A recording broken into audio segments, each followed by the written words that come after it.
the beauty. Mhm. We also see you that way, so you can evolve with the beauty of the times, if that makes sense. Mhm. I don't know. It's a and thank you, because you doing that brings peace and serenity to the rest of us. Mm. It doesn't feel very peaceful or very serene over here. Literally, I just had this vain moment, and I think I can share it with you. And you might get it, you might not, but it was, I saw this video footage of me and I had a heart attack. It's really hard for me to see imagery of myself 20 years post my kind of glam, kind of my, just in this new phase of my life. Mm-hmm. And what I find interesting is that it's a spiritual condition. And when I am absolutely 100% spiritually fit, my skin looks different. My face looks different.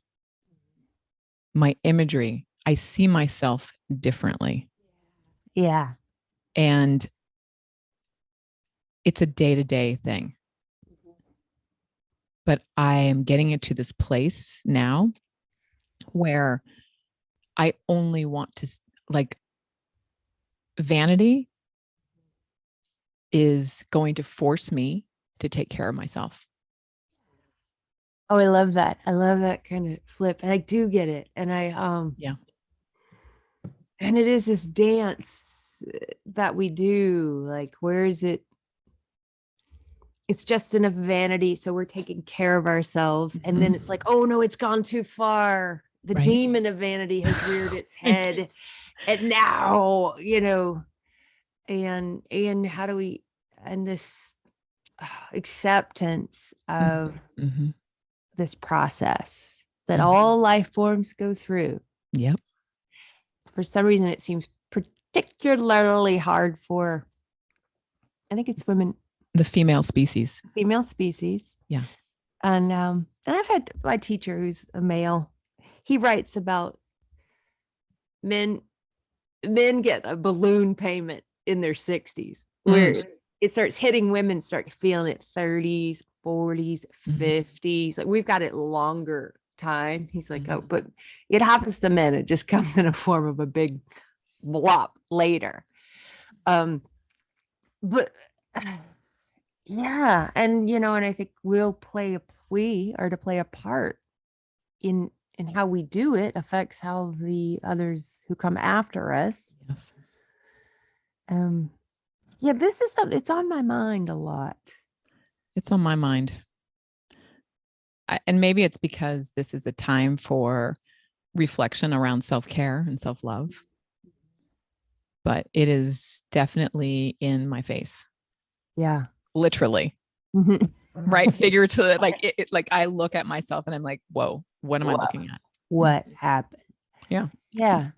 And that is like when I need more, ocean of yum, more God, more care.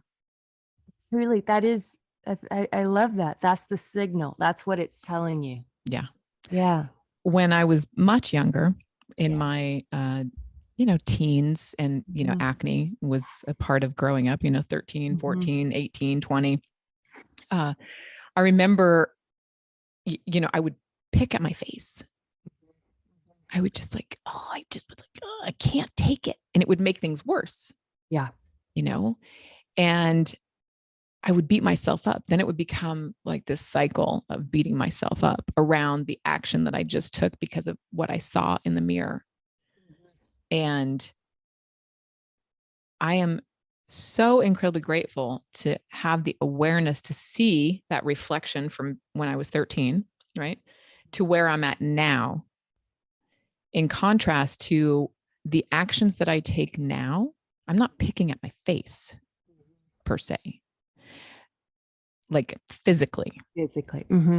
But it's the verbal abuse in my head that is just as damaging. And that is where the self-care and the self-love has to come into play. Mm-hmm.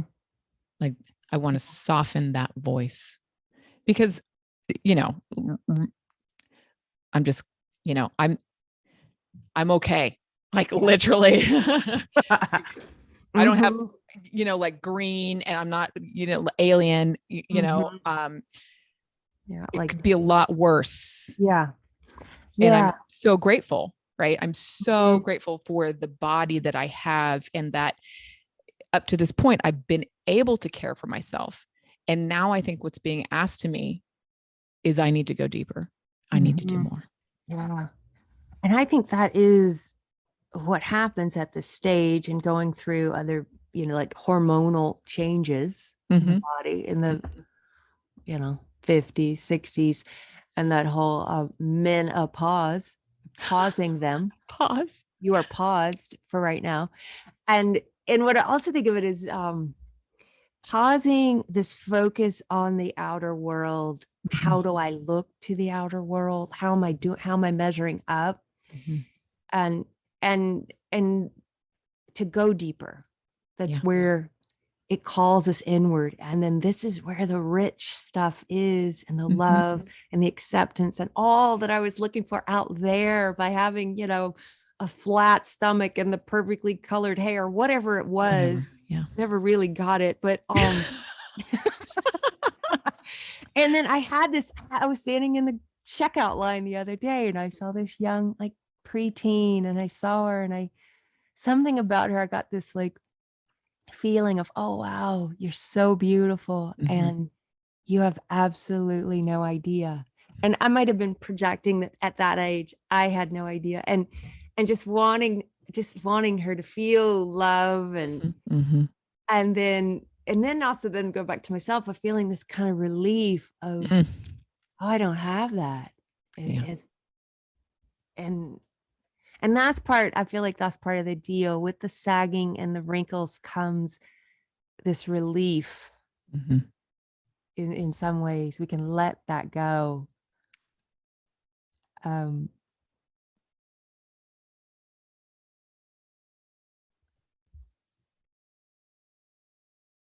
It's okay. I'm going to edit. So now you can yeah. just welcome us to the show. Oh, Hey, it's Retta. Welcome to the Connected Calm Life. hey, this is Retta, and welcome to the Connected Calm Life. Welcome back, everyone. Oh, this is going to be a juicy episode, like it is every month. I mean, face it. Yeah. You know, these episodes, Retta, are actually one of the top downloaded. Just so you know, Really? everybody loves the astrology. So Okay. we're going to keep doing it until you're saying you don't want it. But Okay. it's really great to be with you this month. Yes, you too. Nice to see you, friend. And we're going to be carrying on the conversation around love because that's what February is focusing this month. We're focusing on love, self-care, relationships. So where are we at in the stars, Retta? Oh, goodness. Well, I thought for this to focus on Venus, the planet Venus, Okay. and where she is in your natal chart, because that describes your love style. It tells us what you value, what you're attracted to. It also can tell us what you need to feel calm. It's like the internal mechanism for de-stressing. That's what Venus gives you all the clues and insights for that. Okay. So Um, Venus in your, say that again. natal chart. So where Yeah. it was when you were born. Great. Um, Where's mine? I love that. I don't have your chart open. Hold I on. don't really want to know, but I'm like, oh, that's very interesting. How to feel calm. And it is, I mean, two things I would look to for love, Mm-hmm. self-love, and calming. Venus and the moon. But for today, I think we're just going to focus on Venus. Yeah, I Because if love some it. of you astrology buffs out there are probably going, no, but talk about the moon. When you talk about self-love. And yes, you are correct. That's an element. But right now we're just going to focus on Venus. Mm-hmm. And I have to open your chart. What's your name? So Venus, when I think about Venus, I think about love, but I have no idea the context. I'm like, what does that mean what does it represent? Yeah, help me. Okay, well, okay, so it's a planet. Yeah, well, okay, I got that. Okay, so I was going to say it's a planet, and so in astrology, each planet represents a part of your psyche, your human makeup. Okay, I love this. So that's the lens of which I'm going to look at it for. So it represents the part of you that desires love, is attracted to beauty, how it defines beauty. It also makes up the mechanism within you that monitors stress, or it's the key to how to de-stress. Oh, I like this. Yeah. Okay, how come nobody talks about this? Because it's not that sexy. So it's more, they want to say, all right, if your Venus is in Leo, then buy a Gucci handbag. Come away from the mic a little bit. Oh, okay. How about back here? Okay. Okay, that's good. Oh, good. So if you're, a Gucci handbag is not really going to de-stress you. Right. So what I mean is you hear about in astrology to get people's attention in Instagram and such, they try to put it in a cute, short way. And so in that, I mean, it's fun. I get it. It's fun. It gets people attracted to astrology. You find out a little something, but the deeper stuff is what we're talking about now. That's why you've never heard of it. I think this is really cool because I want to know, I think when we're talking about love and self-care, that feeling this connection and this calm, this having this ability to de-stress, I mean, that's what I've been saying all month. That is an act of love. That is like, nobody's doing this. Like we say, oh yeah, self-care, I'm going to go get my nails done. But is that enough? Like, that's seriously not enough. There's somebody in the community right now, Carol, who's doing a whole 180 self-care movement she's started. Okay. Because she's all about like women need to weave self-care throughout their day, all day, every day, like 365. Yeah. So how do we use Venus in our natal chart? Is this something that we could look up? Yes. Okay. And I have so many people have used different apps. Channy has an app. There's CoStar. I love Astro Gold. There's Time Passages. So many apps. You can quickly punch in your date, time, and find out where Venus is for you. Okay. And should we put those in the show notes? Should we have some apps that are valuable? Yeah. What do you think? Yeah, we could put those. Yeah, I can give you a few that you think are like, because there's so many. It's like, ugh. Yeah. How do you decide? And welcome, leave comments for others. These are the ones I've seen, and I don't use them as much. Right. So, and they're always new ones, but these are 3 I know of. I can tell you about. And so, what was I going to, what else? Where were we? I love it. Okay. So finding out where Venus is, your natal chart, in an app. Okay. And, so where it is, the sign it's in will give you some clues to the style of your Venus.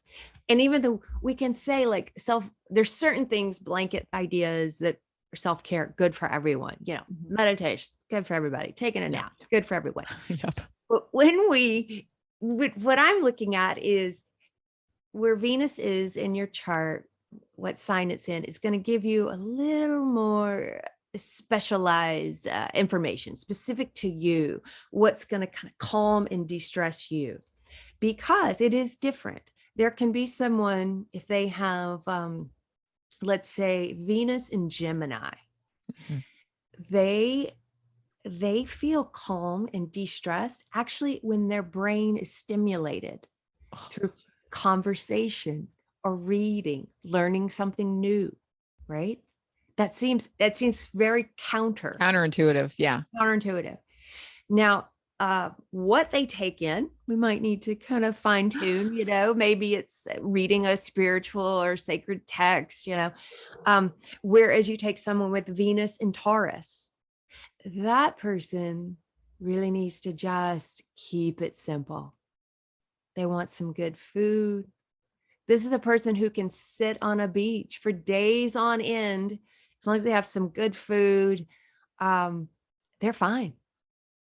Now, the Gemini person might be able to do that for the first day or two. And then she's like, no, I need to read something. Aren't we learning something? Why aren't we on a tour while we're at this beach? I heard there were pyramids just across the way. Oh So, my God. so this, I mean, it's it can be very individualized. So like, so you want to look, okay. So I want to back up for a minute because I think this is really, because Gemini, I love my Gemini. Yes. But I don't think Venus is in my Gemini. No, I think your moon is Gemini. I have a Gemini moon, correct. Mm-hmm. I'm just thinking about if I was like, calming down for me is not getting all wordy and reading a book. Like, I'm like, no, I need quiet. But I know others who like to do that. And it just brings them down, like just instantly. Isn't it fascinating? Yes, that's this. I love this idea. This is really good information. And so your Venus, and I think, we'd have to still keep both in mind. So you have Venus in Leo. So Leo love. So this is your de-stressing mechanism. It's also what you love and how you love. Okay. So, so in Leo, it's a thing of needing to share your creativity with another. It's playful. Of course. Remember you were saying you were doing this dance my freak show. Yeah. I got last month or whenever. Yeah. We were talking about just shining out there. Yeah. Oh gosh, that's so funny. Yes. It's a playfulness. I just made this. Let me share it with you. Yes. That can actually calm you down. Doing something playful, and that takes a vast. That is so funny. Because it's so true. Yeah. So you really have to know about maybe perhaps the values of the signs. Like, I don't really know all the values of the signs. Yeah. And I guess you could go in and read about all of them, which some people love to do that. Because I don't know. Yeah. What does Leo represent? I don't know. Yeah. You're telling me now. Yeah, that's a good point. Like Gemini, I only know Gemini because of my moon situation, right? Oh, and you know what? I've just created this document. Maybe we can give it to the listeners. Yeah. It's a one page. We can put it in the community. Let's do that. We'll put it in the community. Okay. It's a one pager. Yes. And it just has the key archetypes. Yes. For each sign, the lesson that sign is learning. I like that. And the shadow, like what it looks like when it's kind of getting off course. Because there's the high note. The archetypes typically represent, this is if you're doing this perfectly. And we're human. We're in these suits. We're not going to do it perfectly. That's why we're here. Right. So showing the kind of North Star, that reach goal, as well as, this is the oopsie daisy, what it looks like in the oopsie daisy category. And you kind of, we get somewhere in between. But I can send that out. And so then you apply that. You think if Venus is about what I love, what I value, and what I need to feel peace, the antithesis of stress, then kind of play with that archetype. If it's that's what we do. That is so spot on. I'm just thinking about how I how I am made up, how I like to be playful, which is again opposite of calm, right? Like you would think. Yeah. But when I'm in that spirit, I feel very calm and very relaxed. And when I'm being playful, I feel very loving. And you get it's your heart. And I feel nurtured. Like I feel like, I'm in my right skin. Yeah. And then it also makes sense that, it's in your 10th house of career. So what you do professionally is you perform calm. That's hilarious. For people. You are known in the community as one who performs calm. Okay, drop the mic on that. Really? Okay, that's crazy. Yeah. Right. Oh my God. So there's actually, there's that's another layer, Retta. You're Yeah. giving us another layer of looking at the house Yeah. in which she's living in. Yeah. And the house tells you the house usually takes more of a physical, it's action, it's behavior, it's what you're doing. And that's why I know this is so complicated. We have these conversations and there's 12 houses, 12 planets slash bodies we look at, and 12 signs. So just multiply 12 times 12 times 12. Yeah. That's how many variations we have. And it's hard to talk in a way, I think, that narrows in on everybody. I know, but I think what happens is that when we have these conversations, it kind of tickles people to do a little homework. Yeah, see, there it is. See, it's even how I kind of I can't help myself. Yeah. It invites not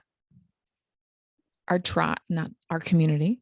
It invites our community to, look at the archetype, look at the house, and just play with it. Yeah. And see how they can use this information to become more loving. Because at the end of the day, that's what we're inviting them to do. Yes. To become kinder to themselves and to the people around them. Yes. Oh my God. That's a whole other thing. Yeah, that's right. And that is what I feel like astrology's gift to us, to help us see ourselves more honestly. We're getting so many messages, so many places, and it can just create a swirl of, well, I don't know if this is me or if that's just what my mom said I was, or I don't know if this is me or what I'm pretending to be, or I don't know, is this me or is this fear? And it's like, okay, hold on. And we can look to the planets and see that, interpret the symbols and get that message. And, often I'm doing a reading for someone and I'm not telling them something that's they've never thought of or never heard. It just clarifies and validates what you knew already, that inner voice. Well, it's just like what you said about me being playful, right? Like, hello, like I have to have that. And then I feel less stress.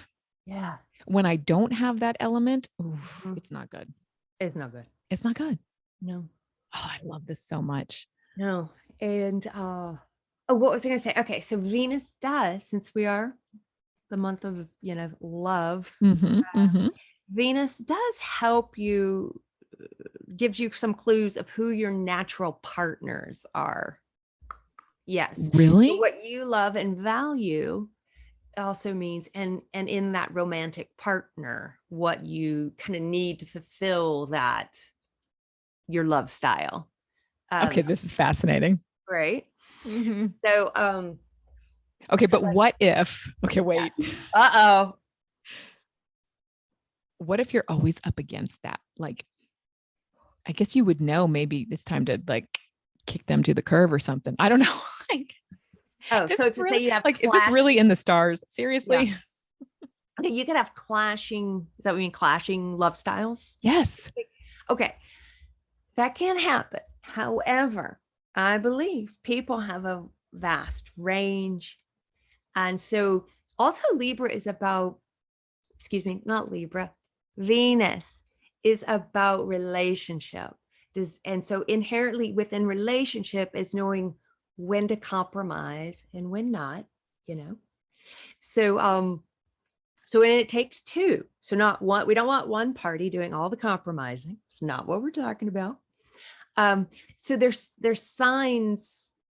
So depending on the sign, they can make certain adjustments for one another, is what we would ask. So let's imagine we have let's go back to that Taurus Venus, who really loves, it's very sensual. It's very much into taste, touch, quiet, peace, seeks peace. Taurus lovers are always so good. Yeah. I've had some really good Taurus lovers. Right. Seriously. It's just it's very sensual. Yeah. They are so good. They don't say much either. Yeah. I really like that. I like that too. We don't need you to say that much. Okay. So we've got that person. Now imagine the Venus and Gemini, who wants to talk, ask some questions, wants their mind blown with, wow, never thought of it that way. So I think that would be a clash. Mm-hmm. Yeah. They're even at, I think it's 150 degrees apart. So they're even in this quirky, like if they were sitting at a dinner table, they'd both have to lean in and stretch their necks to see the other. Like it's just awkward. Okay. So this can happen. And keep in mind, there are 10 other things going on in the chart. The moons could be better, more supportive of one another. But what this means is they have to use their words. They have to express their needs. Like Taurus has to say, I need quiet time now. And Gemini to say, okay, we're going to be quiet for the next hour or whatever, right? It's the negotiating it. I would never say they're two charts, two signs that can't get along. It's, are you willing to learn about yourself and the other and make the adjustments? Right. And I think that's where the connected calm life comes into play. We're on a journey of self-awareness. Yes. Right. And this is a tool of better understanding your love style. Yes. Learning how to connect with your partner, or how to give them space. Yeah. Like my partner needs a lot of space. Yeah. And now that when you know that, then you know it's not about you. Right. It's just what his soul needs. Yeah. And then, because I was trying to think, I had this couple, because every now and then I'll do synastry readings, which are looking at the two charts and how they affect one another, and then put the charts together to form one chart, which we call the composite. So it's the chart of the relationship. And I can see, what are the lessons you've come here to learn together? What is this relationship about? And it's been, and I always did, it's been fun every time I've done this with couples and make it a fun date night for them. And in one, it was a couple that were crazy in love and been together already like 10 years. But there was this aha moment where he must have had Venus in Sagittarius. So his love style is about, he wants it to be an experience. So he would say, oh, let's get in the car and go to Point Reyes and buy cheese. And she's like, well, we got cheese in the house. That's a mismatch. Right? Right. Like, yeah. I would love that. I'd be like, yes. Yeah. And so she was always kind of, she went along, but was just sort of scratching her head about it. Then after this realization, I can't remember where hers is, she realized he likes, and maybe his was in Leo, he likes the grand gesture and the experience. And then she she's like, aha, then she planned this like surprise getaway for the two of them, just like popping up to Seattle or something. But what he loved was the grand gesture of it. Actually, I think that's Leo, not Sagittarius. And it just enhanced their date night. You know, I think this is interesting because I think when Elise, and if you've been listening to this show for a while, Elise is the founder of the Sober Curator, and her and I joke around our love language. Yeah. And we're friends, right? And we have told each other our love languages so we can communicate more effectively. Okay. You know, and she'll joke at me. She'll joke with me about Marco Polo. Like, I need to be on Marco Polo because that's my love language. I need to be laughing and dancing in the polo. Yeah. And she needs gifts and affirmation. Okay. Right. So I'll be in my Marco Polo with her, like telling her how great she is. Yeah. Like whatever that is. But I think I'm bringing this up to share with our listeners that we can bring this into our relation, like our girlfriends as well. Right. Like our gal pals. Yeah. Ones who support and love us and hold us up. You know, when our partners are like, busy doing whatever they do, it's like I think we can use Venus in all of our relationships. Am I right? Yes, you can. Yes. Cause it's often associated just with romantic love, but I don't think it has to be. And, And yeah, because you do love your friends, I right? do. I love my friends. And it's easier to love your friends, right? Yes. Yes. Right. I Yes. mean, somehow God made it so, the universe made it so that friendship is easier. And I'm just so grateful for that. And romantic love can be, it's just has challenges, right? It's more, and let's see, but it's rewarding nonetheless. Mm-hmm. Mm-hmm. And where was I going? Had another thought. Oh, I do think we have to kind of combine the moons too, because the moon captures a bit of what you love in the sense of what makes you feel at ease, how you feel homey, nurtured. So also looking at that to see, because that's with two people are going to live together, say. Mm-hmm. Mm-hmm. Um, that's another place to look because, well, just throwing that in there. And another place to look for your self-care style. Mm-hmm. Because Venus is often attached to kind of the arts and beauty in that sense. Whereas the moon is like just what makes you feel at home in yourself or with another being. Whereas like two Taurus moons are, let's just sit here quietly. Yeah. And two Gemini moons are they're gonna talk, and they've got books to share with each other. And oh my gosh, did you see this? And it's so just throwing that out there, that there's not always one thing. So if you're dating someone and you think your Venus styles clash, hold on, it's not over. There's more. I think this is really fun. And again, I love it because I'm like to have playful things. But I think this is a great tool that we can all kind of walk away from this episode doing some little investigating with the apps and finding out, where your Venus is. And looking at those archetypes, we're going to drop that information into the community. So if you're not a member of the community, now's the time to join. You can join at members.connectedcalmlife.com. And there's, the Connected Calm Life is a place of self-care. Right? Like, that's what we're all about. Mm-hmm. So, Retta, any last final words that you want to share about self-love, self-care? Can we wrap it up with a bow, or are we good? I think we're good. I'd be curious to know Mm-hmm. if people would like to do a class on this. I take them through Venus through the signs. We can put a poll in the community. Anyone want to see that? And I'm guessing, I don't know, maybe take an hour, 90 minutes to go through them. Let's do it.